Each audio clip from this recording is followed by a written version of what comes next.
जी अस्सलाम वालेकुम तमाम ਸਾਡੇ ਜਾਣਨ ਵਾਲਿਆਂ ਨੂੰ ਤੇ ਸਾਡੇ ਪਿਆਰ ਕਰਨ ਵਾਲਿਆਂ ਨੂੰ, ਸਾਡੇ ਚਾਹਣ ਵਾਲਿਆਂ ਨੂੰ। ਤੇ ਅੱਜ ਇੱਕ ਛੋਟਾ ਜਿਹਾ ਵੀਡੀਓ ਪੈਗਾਮ ਦੇਣਾ ਪਿਆ, ਉਹ ਜ਼ਰੂਰੀ ਸੀ ਕਿਉਂਕਿ ਜਿਹੜੇ ਸਾਡੇ ਸਿਆਸੀ ਮਾਮਲਾਤ ਨੇ ਉਹਨਾਂ ਦਾ ਜਿਹੜੇ ਮਾਮਲਾਤ ਵੀ ਅਸੀਂ ਕਰੀਏ ਸਾਨੂੰ ਆਪਣੇ ਦੋਸਤਾਂ ਨਾਲ ਸ਼ੇਅਰ ਕਰਨੇ ਚਾਹੀਦੇ ਨੇ ਤੇ ਦੋਸਤਾਂ ਨੂੰ ਇਸ ਚੀਜ਼ ਦਾ ਇਲਮ ਹੋਣਾ ਚਾਹੀਦਾ। ਸਭ ਨੂੰ ਪਹਿਲਾਂ ਤੇ ਜਨਾਬ ਜਿਹੜਾ ਵੇ ਮੈਂ PP3 NA63 ਦੀ ਜ਼ਿੰਮੇਦਾਰੀ ਸਰਪ੍ਰਸਤ ਆਲਾ ਨਦੀਮ ਦਿਆ ਭੱਟ ਦੀ ਜਿਹੜੀ ਜ਼ਿੰਮੇਦਾਰੀ ਉਹ ਅਲਹਮਦੁਲਿਲਾ ਸਹੀ ਪੂਰੀ ਇਮਾਨਦਾਰੀ ਨਾਲ ਜਿੰਨੇ ਜਮੇ ਹੋਏ ਆ ਇਮਾਨਦਾਰੀ ਨਾਲ ਪੂਰੀ ਨਿਭਾ ਰਹੇ ਆ। ਤੇ ਅੱਜ ਇੱਕ ਮੈਸੇਜ ਹੈ ਜਨਾਬ ਜਿਹੜਾ ਸਾਡੇ ਇਲਾਕੇ ਦੇ MP MNA ਸਾਹਿਬ ਜਿਨ੍ਹਾਂ ਨੇ ਮੇਰੀਆਂ ਜ਼ਿੰਮੇਦਾਰੀਆਂ ਜੋ ਲਾਈਆਂ ਉਹ ਅਲਹਮਦੁਲਿਲਾ ਮੈਂ 8-10 ਸਾਲ ਤੋਂ ਉਹਨਾਂ ਨੂੰ ਵੱਧ ਕੇ ਆਪਣੀ ਕਾਤ ਨੂੰ ਵੱਧ ਕੇ ਪਾਰਟੀ ਦੀ ਖਿਦਮਤ ਕੀਤੀ ਤੇ ਪਾਰਟੀ ਦੇ ਨਾਲ ਚੱਲਿਆ। ਠੀਕ ਹੈ ਜੀ। ਤੇ ਸਭ ਨੂੰ ਪਹਿਲਾਂ ਗੱਲ ਕਰਾਂਗੇ ਜਨਾਬ, ਜਿਸ ਤਰ੍ਹਾਂ ਮੈਂ ਅੱਜ ਤੋਂ 10 ਸਾਲ ਪਹਿਲਾਂ PTI ਦਾ ਦਫ਼ਤਰ ਬਣਾਇਆ ਜਲਾਲਪੁਰ ਜੱਟਾਂ 'ਚ ਤੇ ਉਹਦੇ 'ਚ ਸ਼ੁਰੂ ਅਸਾਂ ਜਿੱਦਾਂ ਕੀਤੀ ਸੈयद ਤਾਉਲਾ ਸ਼ਾਹ ਸਾਹਿਬ ਕਾਫੀ ਦੋਸਤ ਸਨ ਤੇ ਸਭ ਨੂੰ ਪਹਿਲਾਂ ਸਾਡਾ ਜਿਹੜਾ ਤਾਰਫ ਹੋਇਆ ਜ਼ੁਬੈਰ ਟਾਂਡੇ ਨਾਲ ਹੋਇਆ। ਉਹ ਕੁਝ ਵਜੂਹਾਂ ਦੀ ਵਜ੍ਹਾ ਤੋਂ ਵਜ਼ਨ ਨਹੀਂ ਸਾਡਾ ਚੁੱਕ ਸਕਿਆ ਤੇ ਜਿਹਦੀ ਵਜ੍ਹਾ ਤੁਹਾਨੂੰ ਸਾਹਿਬ ਸੇ ਛੰਨੀ ਕੋਲ ਅਸੀਂ ਜਾ ਕੇ ਖੁਦ ਸੈयद ਤਾਉਲਾ ਸ਼ਾਹ ਸਾਹਿਬ ਤੇ ਮੈਂ ਸਾਰਿਆਂ ਨੇ ਉਹਨਾਂ ਨੂੰ ਆਪਣੇ ਹਲਕੇ ਵਾਸਤੇ ਇਨਵਾਈਟ ਕੀਤਾ। ਠੀਕ ਹੈ ਜੀ। ਤੇ ਸਾਹਿਬ ਸੇ ਛੰਨੀ ਸਾਹਿਬ ਨੇ ਜਿਹੜੀਆਂ ਸਾਡਾ ਪ੍ਰੋਗਰਾਮ ਅਸਾਂ ਉਹਨਾਂ ਦੇ ਕਾਫੀ ਪ੍ਰੋਗਰਾਮ ਕਰਾਏ, ਕਾਫੀ ਸ਼ਹਿਰ 'ਚ ਬੰਦਿਆਂ ਨਾਲ ਤਾਰਫ ਵੀ ਕਰਵਾਇਆ ਤੇ ਉਹਨਾਂ ਨੇ ਜਿਹੜੀਆਂ ਮੇਰੀਆਂ ਜ਼ਿੰਮੇਦਾਰੀਆਂ ਲਾਈਆਂ ਅਲਹਮਦੁਲਿਲਾ ਮੈਂ ਉਹਨਾਂ ਤੇ ਅੱਜ ਵੀ ਪੂਰੀਆਂ ਜ਼ਿੰਮੇਦਾਰੀਆਂ ਉਹਨਾਂ ਦਾ ਨਿਭਾ ਰਿਹਾ। ਸਭ ਨੂੰ ਪਹਿਲਾਂ ਤੇ ਉਹਨਾਂ ਮੈਨੂੰ ਜਨਾਬ ਅਲਹਮਦੁਲਿਲਾ ਜਿਸਲੇ ਜਲਾਲਪੁਰ ਜੱਟਾਂ ਦੇ ਮਾਰਾ ਵਕਤ ਆਇਆ, ਕਰੋਨਾ ਆਇਆ, ਕਰੋਨੇ ਦਾ ਤੁਹਾਨੂੰ ਪਤਾ ਹੀ ਕਰੋਨਾ ਆਇਆ ਤੇ ਅਲਹਮਦੁਲਿਲਾ ਸਾਹਿਬ ਸ਼ਨੀ ਸਾਹਿਬ ਨੇ ਮੈਨੂੰ ਆਖਿਆ ਨਦੀਮ ਯਾਰ ਬੰਦੇ ਬੜੇ ਪਰੇਸ਼ਾਨ ਨੇ ਬਿਮਾਰੀਆਂ ਵਾਸਤੇ, ਲੋਕਾਂ ਕੋਲ ਬਿਮਾਰੀ ਐਸੀ ਆਈ ਕਿ ਲੋਕਾਂ ਕੋਲ ਪੈਸੇ ਕੋਈ ਨਹੀਂ। ਮੈਂ ਆਪਣੀ ਹਸੀਅਤ ਨਾਲ ਉਹਦੇ ਵਿੱਚ 10 ਲੱਖ ਰੁਪਏ ਦਾ ਬਜਟ ਜਿਹੜਾ ਵੇ ਉਹ ਕੱਢਿਆ ਤੇ 10 ਲੱਖ ਰੁਪਇਆ ਕਰੋਨੇ ਦੇ ਵਿੱਚ ਗਰੀਬਾਂ ਦੀ ਮਦਦ ਅਸਾਂ ਕੀਤੀ। ਦੂਸਰਾ ਅਲਹਮਦੁਲਿਲਾ ਉਹਨਾਂ ਮੇਰੀ ਡਿਊਟੀ ਲਾਈ ਕਿ ਕੁਦਰਤੀ ਜਿਹੜੀ ਆਫਤ ਆਈ ਹੈ, ਸੈਲਾਬ ਆਇਆ, ਅਲਹਮਦੁਲਿਲਾ ਉਹਦੇ 'ਚ ਵੀ ਅਸੀਂ 20 ਲੱਖ ਦਾ ਪੈਕੇਜ ਜਨਾਬ ਤਰਮੀਰ ਗੋਂਦਾ ਸਾਹਿਬ ਔਰ ਸਾਹਿਬ ਸੇ ਛੰਡੀ ਦੀ ਜ਼ੇਰੇ ਨਿਗਰਾਨੀ ਅਸੀਂ ਉਹ ਗਰੀਬਾਂ ਦੇ ਵਿੱਚ ਪੈਸੇ ਤਕਸੀਮ ਕੀਤੇ। 2 ਇਵੈਂਟ ਹੋ ਗਏ ਨੇ, ਤੀਸਰਾ ਇਵੈਂਟ ਮੈਂ ਇਨਸ਼ਾਅੱਲਾ ਕਰੀਬ ਮੈਂ ਆ ਰਿਹਾ ਪਾਕਿਸਤਾਨ ਤਾਂ ਤੀਸਰਾ ਇਵੈਂਟ ਵੀ ਅਸੀਂ ਕਰਨਾ। ਉਹਦੇ 'ਚ ਅਸੀਂ 1000 ਬੰਦੇ ਦਾ ਅਸੀਂ ਉਹਨਾਂ ਦਾ ਪੈਕੇਜ ਬਣਾਇਆ ਸੀ, ਉਸ 1000 ਬੰਦੇ ਨੂੰ ਪੈਕੇਜ ਦਿੱਤਾ। ਸੌਰੀ ਵੀਡੀਓ ਥੋੜੀ ਲੰਮੀ ਹੋਈ ਨਹੀਂ, ਮੈਂ ਕੋਸ਼ਿਸ਼ ਕਰਨਾ ਸ਼ਾਰਟ ਤੋਂ ਸ਼ਾਰਟ ਵੀਡੀਓ ਤੁਹਾਨੂੰ ਮੈਸੇਜ ਦਿਆਂ। ਬਾਕੀ MNA ਸਾਹਿਬ ਨੇ ਤੇ MP ਸਾਹਿਬ ਨੇ ਮੈਨੂੰ ਜਿਹੜੀ ਕਾਰਜ ਨੂੰ ਤੁਹਾਡੇ ਸਾਹਮਣੇ ਨੇ, ਜੇ ਕੋਈ ਮੰਨੇ ਜੇ ਨਹੀਂ ਮੰਨਦੇ ਤੇ ਲੋਕੀ ਨੌਜ਼ੁਬਿल्ला ਖੁਦਾ ਨੂੰ ਵੀ ਨਹੀਂ ਤੇ ਜਿਹੜਾ ਬੰਦੇ ਮੰਨਦੇ ਨੇ ਉਹਨਾਂ ਨੂੰ ਪਤਾ ਹੈ ਮੇਰੀ ਜਿਹੜੀ ਸਿਆਸਤ ਹੈ ਉਹ ਸਾਹਿਬ ਸੇ ਛੰਨੀ ਤੋਂ ਸ਼ੁਰੂ ਹੋਈ ਹੈ ਤੇ ਅੱਜ ਵੀ ਸਾਹਿਬ ਸੇ ਛੰਨੀ ਦੇ ਨਾਲ ਹੈ। ਠੀਕ ਹੈ ਜੀ। ਇਹ ਡਿਆਲਾ ਜੇਲ੍ਹ ਦਾ ਜਿਹੜੇ ਮਾਮਲਾਤ ਨੇ ਤੇ ਹੁਣ ਸ਼ੁਰੂ ਹੋਏ ਨੇ, ਮਹੀਨਾ ਹੋਇਆ, 2 ਹੋਇਆ, 3 ਹੋਏ ਨੇ। ਅਲਹਮਦੁਲਿਲਾ ਮੇਰੀ ਉਹਨਾਂ ਸਾਹਿਬ ਸੇ ਛੰਨੀ ਸਾਹਿਬ ਨੇ ਡਿਊਟੀ ਲਾਈ ਕਿ ਜਿੰਨੀਆਂ ਵੀ ਤਰੀਖਾਂ ਖਾਨ ਸਾਹਿਬ ਦੀਆਂ ਹੁੰਦੀਆਂ ਜਲਾਲਪੁਰ ਜੱਟਾਂ ਨਦੀਮ ਤੇਰੀ ਤੂੰ ਗੱਡੀ ਤੇਰੀ ਜਾਣੀ ਚਾਹੀਦੀ ਦਫ਼ਤਰੋਂ ਜਨਾਬ, ਜਿੰਨੀਆਂ ਤਰੀਖਾਂ ਬੁਸ਼ਰਾ ਬੀਬੀ ਦੀ ਹੁੰਦੀਆਂ ਤੇਰੀ ਗੱਡੀ ਜਾਣੀ ਚਾਹੀਦੀ। ਮੈਂ ਉਹਨਾਂ ਦੀਆਂ ਜ਼ਿੰਮੇਦਾਰੀਆਂ ਪੂਰੀਆਂ ਕੀਤੀਆਂ। ਫਿਰ ਉਹਨਾਂ ਮੇਰੀ ਡਿਊਟੀ ਲਾਈ ਤੂੰ ਇੱਕ ਐਸੀ ਵੂਮੈਨ ਟੀਮ ਕੋਈ ਨਹੀਂ ਜਲਾਲਪੁਰ ਜੱਟਾਂ ਸਾਨੂੰ ਬਲਦਿਆ ਇਲੈਕਸ਼ਨ ਅੱਗੋਂ ਆਉਣਾ ਤੁਹਾਨੂੰ ਬੜਾ ਮਸਲਾ ਬਣਨਾ। ਅਲਹਮਦੁਲਿਲਾ ਜਨਾਬ ਵੂਮੈਨ ਟੀਮ ਐਸੀ ਬਣਾਈ ਕਿ ਪੰਜਾਬ ਨੂੰ ਨੰਬਰ 1 ਵੂਮੈਨ ਟੀਮ ਹੈ ਜਲਾਲਪੁਰ ਜੱਟਾਂ ਦੇ ਵਿੱਚ। ਜਿੱਥੇ ਸਾਨੂੰ ਕਿਸੇ 100 50 200 ਬੀਬੀ ਦੀ ਲੋੜ ਪਵੇ ਉਹ ਫੌਰੀ ਹਾਜ਼ਰ ਹੁੰਦੀਆਂ ਨੇ। ਫਿਰ ਉਹਨਾਂ ਮੈਨੂੰ ਆਖਿਆ ਯਾਰ ਨਦੀਮ ਤੂੰ ਇਸ ਤਰ੍ਹਾਂ ਕਰ, ਜਿੰਨੀਆਂ ਸਪੋਰਟ ਕਮੇਟੀਆਂ ਨੇ ਜਲਾਲਪੁਰ ਜੱਟਾਂ ਦੇ ਵਿੱਚ ਇਹਨਾਂ ਨੂੰ ਬਾਦ ਕਰੋ। ਇਹ ਮੈਂ ਨਹੀਂ ਕਹਿ ਰਿਹਾ, ਮੈਨੂੰ ਸਾਹਿਬ ਸੇ ਛੰਨੀ ਨੇ ਸਾਰੇ ਮਾਮਲਾਤ ਪਾਸੇ ਲਾਇਆ।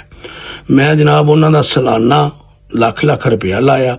ਉਹ ਮੈਨੂੰ 8 ਤੋਂ 10 ਸਾਲ ਹੋ ਗਏ ਉਹਨਾਂ ਨੂੰ ਮੈਂ ਪੈਸੇ ਹਾਰ ਸਾਲਾਨਾ ਲੱਖ ਰੁਪਇਆ ਜਾਂ ਬਜਟ ਜ਼ਿਆਦਾ ਹੋਵੇ ਤਾਂ ਜ਼ਿਆਦਾ ਵੀ ਮੈਂ ਦੇਣਾ, ਘੱਟ ਹੋਵੇ ਘੱਟ ਵੀ ਦੇ ਦਾਂ, ਲੇਕਿਨ ਦੇ ਰਿਹਾ ਕੰਟੀਨਿਊ। ਤੇ तारीफ उस खुदा दी जिसने ये दो जहां बनाया। बंदा तो तारीफ का भुखा होंदा, लेकिन जी सच होंदी वो गल करनी चाहिए। सैयद ताउला शाह साहब ने मेरा बड़ा अच्छा टाइम गुजरिया, बड़ा अच्छी अस शहर के बंदियां दी खिदमत भी की है। जिथे नादरा दफ्तर काम होवे, खुदा दी कसम उत्थे भी असीं जाके कराने दोस्तां दे। जिथे बलदियाती दफ्तर जे जाना होवे उत्थे भी असीं बंदियां दे काम करा रहे हैं। थाने कचहरियां दे जिन्ने दोस्त जो मसले होवे असीं उत्थे भी जा रहे हैं, पैकेज दे रहे हैं। काफ़ी दोस्तों को असीं घरां दे विच पैकेज दे रहे हैं। ਜਿਹੜੇ ਜਲਾਪ ਜੱਟਾਂ 'ਚ ਵੂਮੈਨ ਦੀਆਂ ਟੀਮ ਦੇ ਉਹਦੇ ਦੌਰਾਨ ਨੇ ਜਿੰਨੀਆਂ ਵੀ ਨੇ ਅਸੀਂ ਉਹਨਾਂ ਨੂੰ ਮਹਾਨਾ ਤਨਖਾਹ ਦੇ ਰਹੇ ਹਾਂ। ਜਿਹੜੇ ਬੰਦੇ ਸਹੀ ਕੰਮ ਕਰ ਰਹੇ ਨੇ ਅਸੀਂ ਉਹਨਾਂ ਨੂੰ ਉਹਨਾਂ ਦੀ ਖਿਦਮਤ ਵਾਸਤੇ ਜੋ ਕੁਝ ਸਾਡੇ ਕੋਲ ਸਰਟੀਫਿਕੇਟ ਹੁੰਦਾ ਸੀ ਉਹ ਦਿੰਦੇ ਆ। ਠੀਕ ਹੈ, ਕਿਉਂਕਿ ਉਹਨਾਂ ਦਾ ਹੱਕ ਬਣਦਾ ਜਿਹੜਾ ਟਾਈਮ ਪਾਰਟੀ ਨੂੰ ਦੇ ਰਹੇ ਨੇ, ਪਾਰਟੀ ਨੂੰ ਟਾਈਮ ਦੇ ਰਹੇ ਨੇ, ਸਾਡੇ ਕੋਲ ਵਸਾਇਲ ਹੈ ਨੇ ਤੇ ਅਸੀਂ ਕਿਉਂ ਉਹਨਾਂ ਦੀ ਹੈਲਪ ਕਰੀਏ। ਤੇ ਦੂਸਰੀ ਹਲਕਾ PP3 'ਚ NA63 ਦੇ ਵਿੱਚ ਜਿਸ ਦੋਸਤ ਨੇ ਵੀ ਸਾਨੂੰ ਆਵਾਜ਼ ਮਾਰੀ ਪੈਸਿਆਂ ਵਾਸਤੇ ਜਾਂ ਕਿਸੇ ਕੰਮ ਵਾਸਤੇ ਵੀ ਅਸੀਂ ਉਹਦੀ ਹੈਲਪ ਕੀਤੀ, ਇਹ ਸਭ ਨੂੰ ਪਤਾ। ਇਸ ਗੱਲ ਮੇਰੇ ਹਜ਼ਾਰਾਂ ਲੋਕਾਂ ਨਾਲ ਇਤਲਾਫਾਤ ਹੋ ਸਕਦੇ ਨੇ, ਲੇਕਿਨ ਮੇਰਾ ਇਹ ਬੰਦਾ ਕੋਈ ਨਹੀਂ ਕਹੇਗਾ ਕਿ ਇਹ ਰਫ ਗੱਲ ਕਰ ਰਿਹਾ, ਝੂਠ ਕਰ ਰਿਹਾ ਜਾਂ ਕੋਈ ਨਹੀਂ ਇੰਜ ਕਰਦਾ। ਠੀਕ ਹੈ, ਹਮੇਸ਼ਾ ਸਿਆਸਤ ਨੂੰ ਬਾਦਲ ਸਮਝ ਕੇ ਕੀਤਾ ਤੇ ਕਰਨੀ ਵੀ ਸਿਆਸਤ ਨੂੰ ਬਾਦਲ ਸਮਝ ਕੇ ਹੀ। ਅੱਕ ਔਰ ਸਾਈਜ਼ ਦੇ ਨਾਲ ਖਿਡਾਉਣਾ ਤੇ ਅੱਕ ਔਰ ਸਾਈਜ਼ ਦੇ ਨਾਲ ਹੀ ਚੱਲਣਾ। ਤੇ ਦੋਸਤੋ ਗਿਲੇ ਸ਼ਿਕਵੇ ਹਜ਼ਾਰਾਂ ਬੰਦਿਆਂ ਨੂੰ ਆਉਂਦੇ ਨੇ, ਲੇਕਿਨ ਪਰਫਾਰਮ ਕਰਕੇ ਦੱਸੋ। ਮੇਰੀ ਆਲਾ ਕਿਆਦਤ ਨੇ ਵੀ ਉੱਤੋਂ ਜੋ ਡਿਊਟੀ ਲਾਈ ਸੀ ਮੈਂ ਪੂਰੀ ਜ਼ਿੰਮੇਵਾਰੀ ਨਾਲ ਨਿਭਾ ਰਿਹਾ। ਹੁਣ ਆਲਾ ਕਿਆਦਤ ਦੇ ਵਿੱਚ ਬੜੇ ਅੱਛੇ ਬੰਦਿਆਂ ਦੇ ਨਾਮ ਲਾਂਗਾ, ਕੋਈ ਬੰਦਾ ਆਖੇ ਜਾ ਰਿਹਾ ਰਫਿੰਗ ਕਰ ਰਿਹਾ ਤੇ ਲਿਆਦਾ ਉਸ ਮੌਜੂ ਤੇ ਬਹਿਸ ਫਜ਼ੂਲ ਹੈ। ਮੈਂ ਲੰਦਨ ਵੀ ਗਿਆ, ਉੱਥੇ ਮੇਰੀ ਮਾਸ਼ਾਅੱਲਾ ਆਲਾ ਕਿਆਦਤ ਨਾਲ ਗੱਲ ਹੋਈ, ਸਾਰਾ ਕੁਝ ਨਿਜ਼ਾਮ ਚਾਹ ਰਿਹਾ। ਅੱਜ ਜਿਹੜਾ ਬੰਦਾ ਵੀ ਕੋਈ ਉਹਦੇ ਦੌਰਾਨ ਉਹਨੂੰ ਆਪਣੀ ਜ਼ਿੰਮੇਵਾਰੀਆਂ ਪੂਰੀਆਂ ਕਰਨੀਆਂ ਚਾਹੀਦੀਆਂ ਨੇ, ਇਹ ਰਾਈਟ ਗੱਲ ਹੈ। ਤੇ ਬੰਦੇ ਘਰ ਵੀ ਰਹੇ ਨੇ, ਮੈਂ ਦੇਖ ਰਿਹਾ ਸਾਰੇ ਬੰਦੇ ਜਿੰਨੇ ਜੋਵੇ ਹਨ, ਜਿੰਨਾ ਕੋਈ ਜਿਹਦੇ ਕੋਲ ਟਾਈਮ ਹੈ, ਜਿੰਨਾ ਕੁ ਜੋ ਹੈ ਉਹ ਘਰ ਹੈ। ਇਹ ਬੜੀ ਖੁਸ਼ੀ ਦੀ ਗੱਲ ਹੈ ਕਿ NA63 PP3 ਜਿਹੜੀ ਪੂਰੇ ਪੰਜਾਬ ਦੇ ਵਿੱਚ ਨਹੀਂ ਪੂਰੇ ਪਾਕਿਸਤਾਨ 'ਚ ਮਸ਼ਹੂਰ ਹੈ। ਤੇ ਮੈਂ तमाम ਦੋਸਤਾਂ ਨੂੰ ਇਸ ਚੀਜ਼ ਦੀ ਮੁਬਾਰਕ ਦੇਣਾ।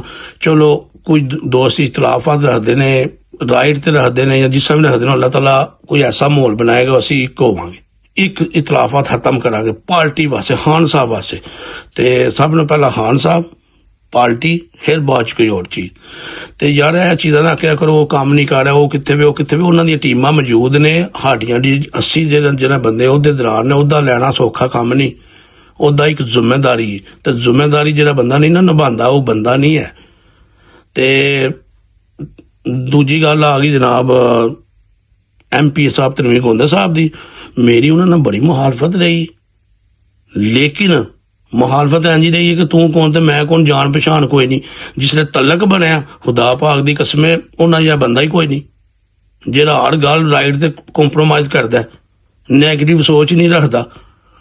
ਤੁਹਾਡੇ ਸ਼ਹਿਰ ਜਲਾਪ ਜੱਟਾਂ 'ਚ ਜਿੱਥੇ ਕੋਈ ਖੁਸ਼ੀ ਗਮੀ ਹੋਈ ਉਹ ਖਰਾ ਔਰ ਤਾਰੀਖ ਬੁਸ਼ਰਾ ਬੀਬੀ ਤੇ ਹਰ ਥਾਂ ਹਰ ਜਗ੍ਹਾ ਧਰਮਵੀਰ ਗੋਂਦਲ ਖੜਾ ਹੈ। ਯਾਰ ਜਿਹੜੇ ਕੁਝ ਦੋਸਤ ਨਹੀਂ ਖੜੇ ਉਹ ਹੋਰ ਕੰਮ ਕਰ ਰਹੇ ਆ ਪਾਰਟੀ ਵਾਸਤੇ। ਇਹ ਜ਼ਰੂਰੀ ਨਹੀਂ ਕਿ ਉਹਨਾਂ ਨੂੰ ਅਸੀਂ ਖੜਿਆ ਕਰੀਏ, ਪਾਰਟੀ ਦਾ ਨਿਜ਼ਾਮ ਚਾਹ ਰਹੇ, ਪਾਰਟੀ ਵਾਸਤੇ ਮਿਹਨਤ ਸਾਰੇ ਬੰਦੇ ਕਰ ਰਹੇ ਨੇ। ਤੇ ਲਿਹਾਜ਼ਾ ਨੈਗੇਟਿਵ ਸੋਚ ਨਾ ਰੱਖੋ। तमाम मेरे दोस्तों को छोटा जा प्यारा जा मैसेज है, असी एक हो के चलीए। करीब मैं आ रहा पाकिस्तान दिन इंशाअल्लाह मैं कोशिश करांगा सारे दोस्तों नाल लैके चला। ठीक है, वो अपनी जी साडी जी जिम्मेदारी जलाप जट्टा ते लगी। असी माशाअल्लाह वूमैन की टीम बनाई है, जनाब स्पोर्ट कमेटी जिन्नी भी है, जिन्ने भी जलाप स्नोकर फुटबॉल क्रिकेट असी उन्होंने चला रहे हैं। किसी दोस्त नूं नादरा दफ्तर बल्दिया दफ्तर पुलिस स्टेशन कोई माड़े मोटे काम होने असी उन्होंने नाल खड़े हैं, असी उन्होंने नाल करा रहे हैं करने आ। चीज़ों का लोगों को पता है जिन्होंने साढ़े नाल वक्त गुजारे। तो जनाब जी कोई ख्वाहिश रखते हो ना, वो ख्वाहिश वास्ते अपने आप को पहला तैयार करो कि मैं इस चीज़ के काबिल है वां जो मैं कह रहा, या मेरे को टाइम है वे या मेरे को वसाइल है ने, फिर वो गल करो। तो जे तुसीं एवें आखो जी मनु यह बना दो, मनु यह कर दो, मनु यह कर दो, वो वास्ते वसाइल चाहिए ने, तलीम चाहिए, काबलियत चाहिए, अखराजात चाहिए ने। प्लीज़ जरा सोच समझ के कोई मैसेज दिया करो। इस मारे कि मैसेज यह होंदा है कि सारी दुनिया सारे दोस्त देखते हैं तो वेखते हैं कि यह बंदा जिहड़ा गल कर रहा वाकई दी गल च वजन है या इंज दाल ला रहा। ਤੇ ਜੇ ਕਿਸੇ ਦੋਸਤ ਦਾ ਦਿਲਦਾਰੀ ਹੋਈ ਤੇ ਮੈਂ ਉਹਦੀ ਮਦਦ ਚਾਹਨਾ।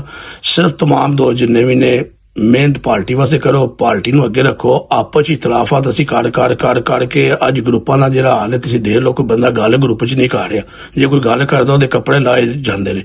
ਸਾਨੂੰ ਮੁਖਾਲਫਾਂ ਦੇ ਗੱਲ ਪੈਣਾ ਚਾਹੀਦਾ, ਅਸੀਂ ਇੱਕ ਦੂਜੇ ਦੇ ਗੱਲ ਪੈਣੇ ਆ। ਇਹ ਚੀਜ਼ ਖਤਮ ਹੋਣੀ ਚਾਹੀਦੀ। ਪੋਜ਼ਿਟਿਵ ਸੋਚ ਰੱਖੋ ਕਿ ਅੱਲਾਹ ਤਾਲਾ ਤੁਹਾਡੇ ਬਰਕਤਾਂ ਪਾਏਗਾ। ਹਾਂ ਸਭ ਜਲਦੀ ਤੋਂ ਜਲਦੀ ਬਾਹਰ ਆਉਂਦੇ, ਤੇ ਜੇ ਅਸੀਂ ਇੱਕ ਦੂਜੇ ਦੇ ਗਿਲੇਬਾਨ ਫੜ ਕੇ ਰੱਖਾਂਗੇ ਨਾ ਤਾਂ ਕਸਮ ਖੁਦਾ ਦੀ ਕੋਈ ਸਾਡੀ ਮਿਹਨਤ ਦਾ ਫਜ਼ੂਲ ਮਿਹਨਤ ਜੀ। ਤੇ ਪਲੀਜ਼ ਇਹ ਛੋਟਾ ਜਿਹਾ ਮੈਸੇਜ ਹੈ, ਮੁਹੱਬਤਾਂ ਫੈਲਾਓ, ਪਿਆਰ ਵਧਾਓ, ਇਹ ਨਫ਼ਰਤ ਵਾਲੇ ਪਾਸੇ ਨਾ ਜਾਓ। ਖੁਸ਼ ਰਹੋ, ਆਬਾਦ ਰਹੋ। ਅੱਲਾ ਹਾਫਿਜ਼।